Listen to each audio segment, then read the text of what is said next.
Ing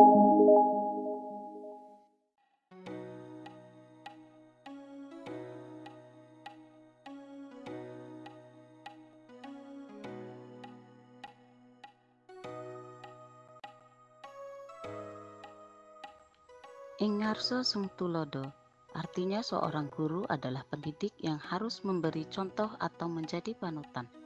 Ing madya mangun karso, artinya seorang guru adalah pendidik yang selalu berada di tengah-tengah para muridnya dan terus-menerus membangun semangat dan ide-ide mereka untuk berkarya. Tut Wuri Handayani bermakna seorang pendidik harus bisa memberikan dukungan, bimbingan, atau arahan kepada seluruh siswanya. Sebab bila siswa tidak memiliki semangat untuk belajar atau mengalami kesulitan, para pendidiklah yang paling pertama menyemangati mereka. Semboyan Ki Hajar Dewantara lahir sebagai kritik dan ketidakpuasan terhadap sistem pemerintahan Belanda pada waktu itu. Sejak muda, Ki Hajar Dewantara sudah mengenyam pendidikan di Belanda. Di sana beliau mempelajari banyak hal tentang filsafat pendidikan, seperti metode Dr. Froebel dan metode pendidikan yang ditemukan Maria Montessori. Ketika kembali ke Indonesia, beliau memandang sistem pendidikan Belanda pada saat itu terlalu mengikat dan mengekang kebebasan siswa. Sistem ini terkesan hanya mengasah intelektual saja, seperti menulis, membaca, dan menghafal, tidak lebih. Menurut Ki Hajar Dewantara, pendidikan harus lebih dari itu semua, yakni membentuk kepribadian siswa sesuai adat, tradisi, dan budaya Indonesia. Oleh karena itu, Bapak Pendidikan atau yang dikenal dengan Raden Masuwadi Suryoningrat menjadi pelopor pendidikan bagi kaum pribumi Indonesia dari zaman penjajahan Belanda. Dia mendirikan perguruan taman siswa, yaitu suatu lembaga pendidikan yang memberikan kesempatan bagi para pribumi untuk bisa memperoleh hak pendidikan seperti halnya para priai maupun orang-orang Belanda. Ki Hajar Dewantara menerapkan 3 semboyan tersebut dalam sekolah taman siswa. Hingga kini, atrap Triloka tersebut digunakan sebagai semboyan pendidikan di Indonesia. Menurut Ki Hajar Dewantara, tujuan pendidikan adalah memerdekakan manusia. Apa itu manusia merdeka? Poinnya ada 2. Yang pertama adalah selamat raganya, dan yang kedua adalah bahagia jiwanya. Menurut KHD, pendidikan harusnya memberi tuntunan terhadap segala kekuatan kodrat yang dimiliki anak agar ia mampu mencapai keselamatan dan kebahagiaan setinggi-tingginya, baik sebagai seorang manusia maupun sebagai anggota masyarakat. Pendidikan adalah tempat persemaian benih-benih kebudayaan dalam masyarakat.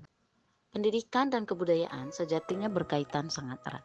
Kebudayaan yang dimaksud adalah sebuah peradaban, sebuah cita-cita masyarakat, apa yang ingin kita bentuk sebagai sebuah negara.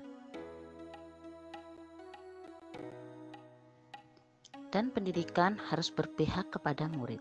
Maksudnya adalah pendidikan yang baik, memberikan ruang seluas-luasnya kepada siswa untuk menggali potensi diri, mengekspresikannya dengan cara-cara kreatif dan bertanggung jawab sesuai kemampuan masing-masing individu. Pendidikan adalah alat perubahan, di mana ada 3 kerangka perubahan menurut Ki Hajar Dewantara. Yang pertama adalah kodrat keadaan, yang meliputi kodrat alam dan kodrat zaman. Selain memperhatikan kodrat alam dan kodrat zaman, hal lain yang menjadi perhatian utama dalam proses menuntun adalah pendekatan pembelajaran yang berpusat pada peserta didik.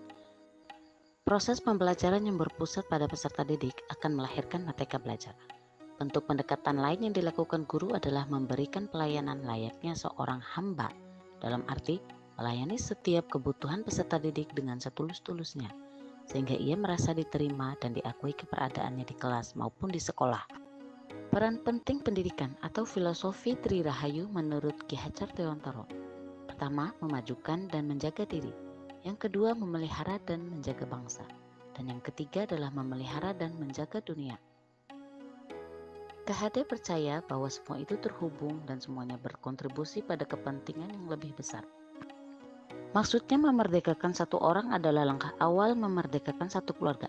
Memerdekakan keluarga adalah langkah awal memerdekakan daerah. Dan memerdekakan daerah adalah langkah awal memerdekakan bangsa. Jadi semakin banyak orang terpapar dengan hal baik yang kita ajarkan, maka akan semakin baik bangsa ini. Dan semakin baik bangsa ini, maka seluruh rakyat akan semakin nyaman. Yang kedua adalah prinsip perubahan, Filosofis pemikiran KHD mengenai asas trikon dilambangkan sebagai sistem tata surya, di mana murid digambarkan sebagai planet yang mengorbit pada matahari, atau simbol nilai kemanusiaan dalam garisnya masing-masing.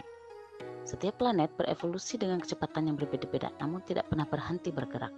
Ketiga asas tersebut adalah kontinu, konvergen, dan konsentris. Yang ketiga adalah apa yang berubah? Jawabannya adalah budi pekerti.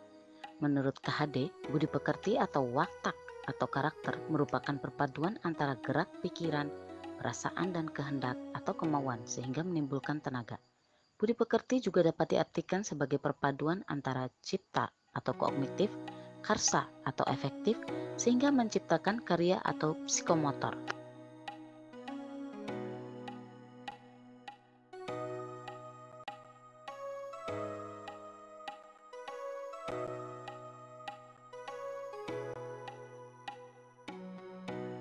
Semangat seorang pendidik. Mencekamnya dingin di pagi hari, bersiap akan tugasku yang menanti. Mengayuhkan langkah seringan awan, tersenyum indah bagaikan pelangi. Menyalakan pijar dalam kegelapan, menuntun satu demi satu anak didik. Berjuta pengetahuan ditebarkan demi mencerdaskan anak bangsa. Tak kita lelah, tak peduli panasnya terik matahari. Melangkah maju penuh semangat, melawan derasnya hujan yang turun. Segala pengorbanan dilakukan, menempa prestasi dan akhlak anak bangsa. Keselamatan dan kebahagiaan anak didik adalah harapanku demi memajukan Indonesia tercinta.